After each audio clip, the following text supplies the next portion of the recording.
25년 9월 10일 새벽 기도에 오신 여러분을 주님의 이름으로 환영합니다. 오늘 우리가 함께 살펴볼 하나님의 말씀은 스바냐서 1장 1절부터 13절까지입니다.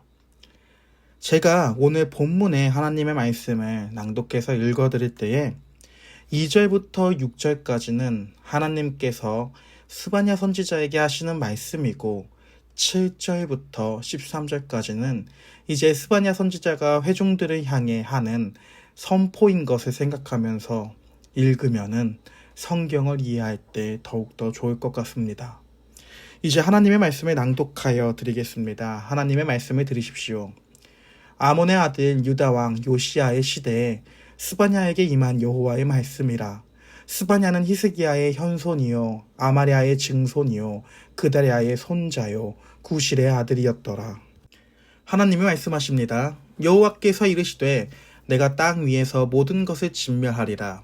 내가 사람과 짐승을 진멸하고 공중의 새와 바다의 고기와 거치게 하는 것과 악인들을 아울러 진멸할 것이라. 내가 사람을 땅 위에서 멸절하리라. 나 여호와의 말이니라.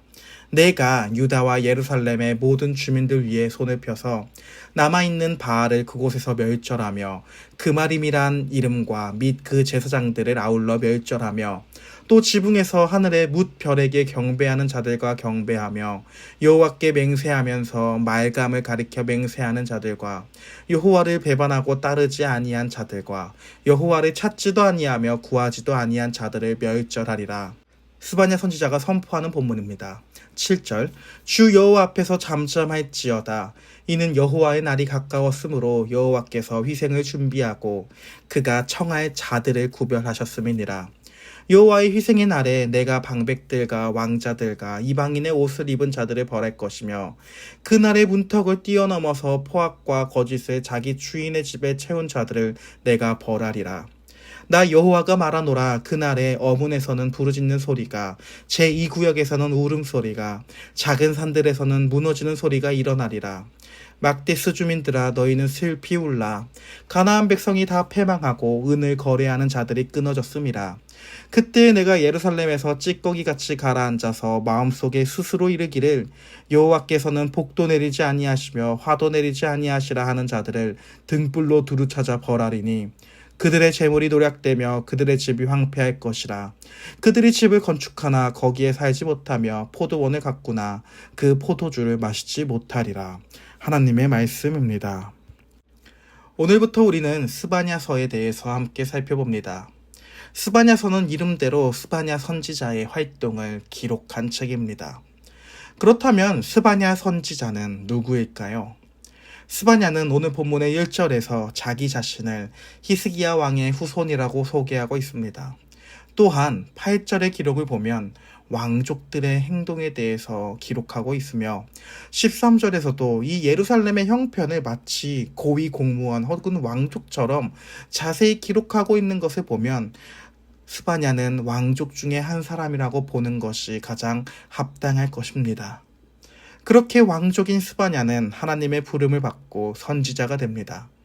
이제 그가 처음 활동을 시작하는 시기는 이스라엘의 종교개혁을 일으켰던 요시야 왕이 활동하기 이전의 시대입니다.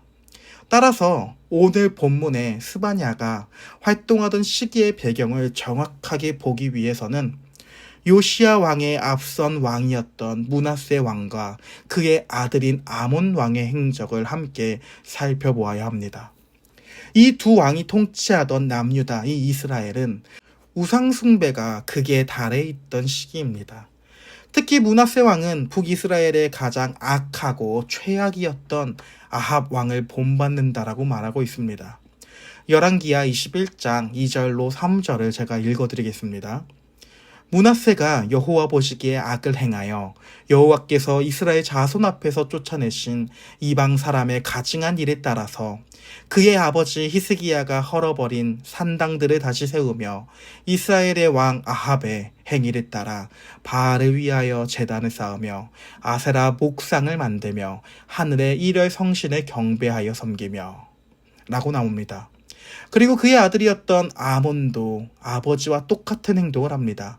같은 본문인 열왕기하 21장 20절입니다. 아몬이 그의 아버지 므낫세의 행함같이 여호와 보시기에 악을 행하되. 심지어 이 므낫세 왕의 엽기적인 행동은 어떤 행동까지 있냐면, 바알에게는 그 바알의 아내인 아세라가 있는데 왜 하나님은 혼자 계시는 것인가 라고 하며, 하나님도 짝이 있어야지 하며 아세라의 목상을 만들어서 성전에 두기도 합니다. 따라서 하나님은 스바냐 선지자에게 먼저 이 땅 위에 있는 모든 것을 진멸하겠다라는 말씀을 오늘 본문을 통해 하십니다.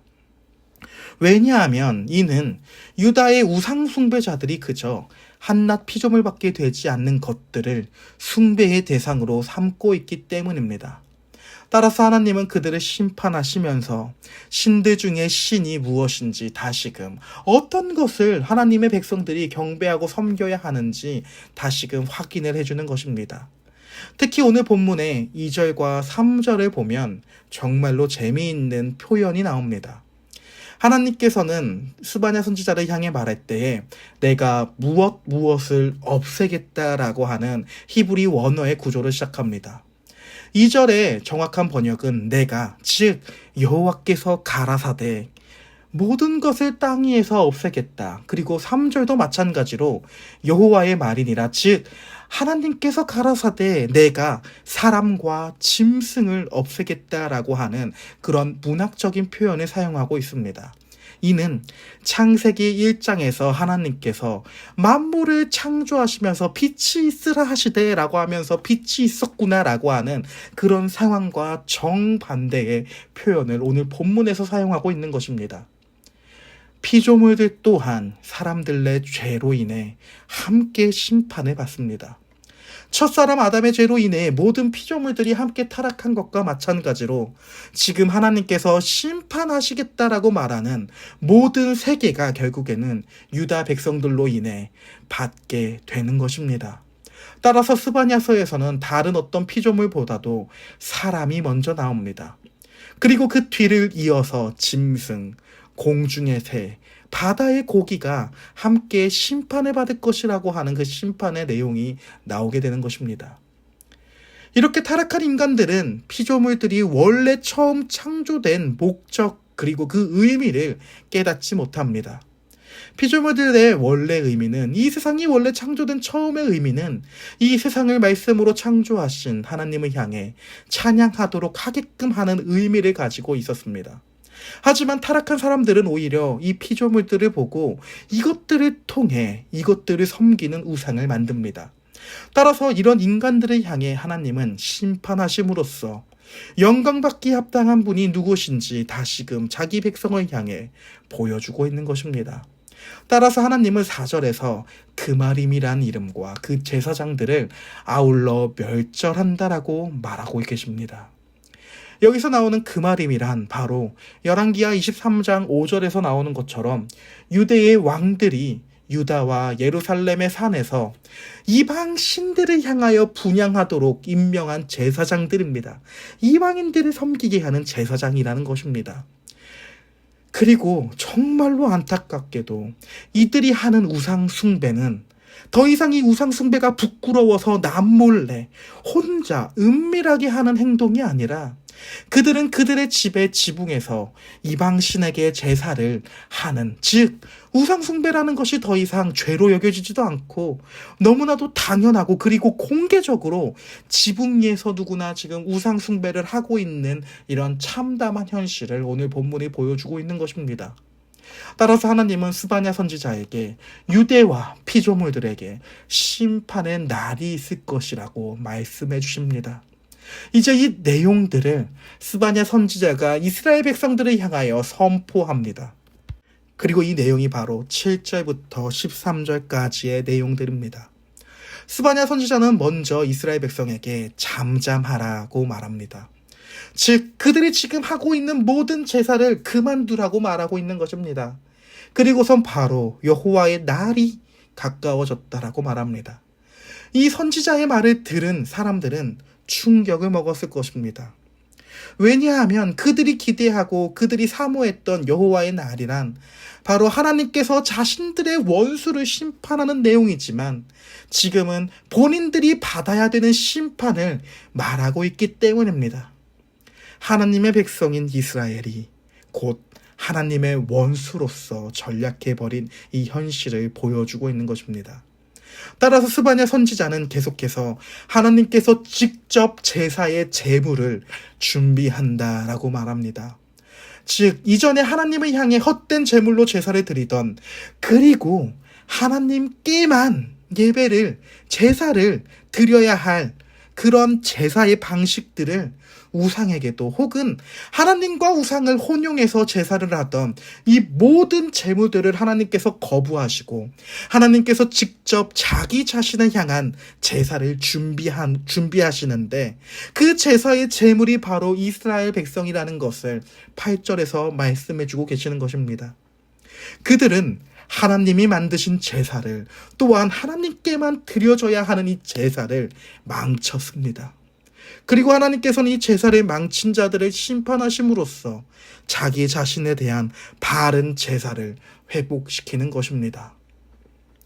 오늘 본문에서는 이렇게 하나님을 잊은 자들은 결국 어떤 자들이냐면 왕족을 포함한 권력을 가진 사람들이요, 특히 돈이 많은 사람들이라는 것을 볼 수 있습니다.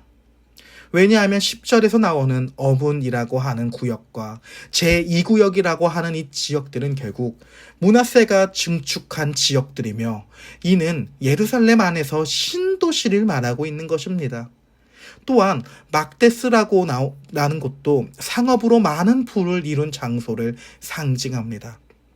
이들은 하나님이 없으니 하나님 백성의 윤리가 무너집니다. 따라서 이들 모두는 결국에 부정한 방식으로 많은 부를 축적한 사람들을 상징하고 있습니다. 많은 부를 질책하시는 것이 아니라 이 많은 부를 모으기 위한 그들의 불법을 심판하시겠다라고 말씀하고 계시는 것입니다. 그들은 결국에 하나님 대신 돈이 주인된 삶, 즉 돈이 우상이 된 사람들의 모습을 보여주고 있습니다. 그리고 여호와의 날은 이런 악인들이 부르짖는 날이 될 것입니다. 사랑하는 여러분, 오늘 본문에서 말하는 여호와의 날은 사실 우리의 역사 가운데 이미 실현이 되었습니다. 바로 예수 그리스도께서 2000년 전에 이 땅에 오심으로써 그 종말이 성취가 된 것입니다. 그러나 여전히 우리가 살아가는 세상은 우상 숭배가 많고 악인들은 떵떵거리면서 잘 살고 있는 것 같아 보입니다. 이러한 현실 가운데 사도 바울은 고린도후서 6장 1절에서 2절에 다음처럼 말합니다. 은혜를 헛되이 받지 말라. 내가 은혜 베풀 때에 너에게 듣고 구원의 날에 너를 도왔다 하셨으니 지금은 은혜 받을 만한 때요. 보라, 지금은 구원의 날이로다 라고 말합니다. 바울은 분명히 지금이 은혜를 받고 있는 때라 말합니다. 악인들이 형통하고 있는 것 같아 보여도, 의인들이 압제를 당하고 있는 것 같아 보여도, 지금 우리가 살아가는 이 모든 날들은 결국에 종말이 완성된 시대로서 심판이 진행되는 것과 동시에 구원을 받고 있는 그 주님의 날들입니다. 이러한 주님의 날은 바로 예수께서 오셨을 때에 시작되었습니다. 따라서 예수님은 회개하라, 천국이 임하였느니라 라고 말합니다. 그리고 결국 하나님께서는 이러한 모든 날들을 통해 저기 밑에 있는 찌꺼기들까지 등불을 켜서 악인들을 찾아 심판하실 것이라는 것을 보여줍니다. 그러니 우리가 이 심판에서 피해 하나님 안으로 들어가는 우리 오늘 하루가 되기를 주님의 이름으로 간절히 소망합니다. 함께 기도하도록 하겠습니다. 하나님 아버지, 우리가 살아가는 이 세상의 현실을 보면 하나님께서 제대로 응답하지 않는 것 같아 보이며 주님의 날은 정말로 먼 것처럼 보입니다. 여전히 우상 숭배의 행위는 많고 여전히 부정적인 방식으로 자신의 소유를 늘리며 그것이 자기의 실력인 것 마냥 그것을 통해 약자들을 착취하는 그러한 세상입니다. 그러나 하나님께서는 이런 날들 가운데에 결국 잠잠하라고 말씀하시며 여호와의 날을 선포합니다.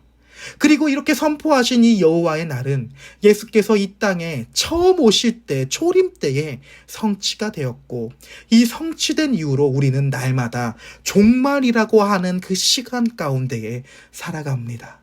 그렇게 아무것도 진행되지 않는 날들이, 그렇게 보이는 그 날들이 곧 은혜 받을 때라는 사실을 기억하며 우리가 우리의 죄에서 떠나기 위해서 예수 그리스도 안으로 들어가서 그 방주 안에서 들어가서 안식할 수 있는 자녀들이 될 수 있도록 은혜 베풀어 주시고 도와주시옵소서. 감사합니다. 예수님의 이름으로 기도합니다. 아멘. 주기도문으로 오늘 새벽 기도를 마치도록 하겠습니다. 하늘에 계신 우리 아버지여, 이름이 거룩히 여김을 받으시오며 나라가 임하시오며 뜻이 하늘에서 이루어진 것 같이 땅에서도 이루어지리이다. 오늘날 우리에게 일용할 양식을 주시옵고 우리가 우리에게 죄 지은 자를 사하여 준 것 같이 우리의 죄를 사하여 주시옵고 우리를 시험에 들게 하지 마시옵고 다만 악에서 구하시옵소서. 대개 나라와 권세와 영광이 아버지께 영원히 있사옵나이다. 아멘.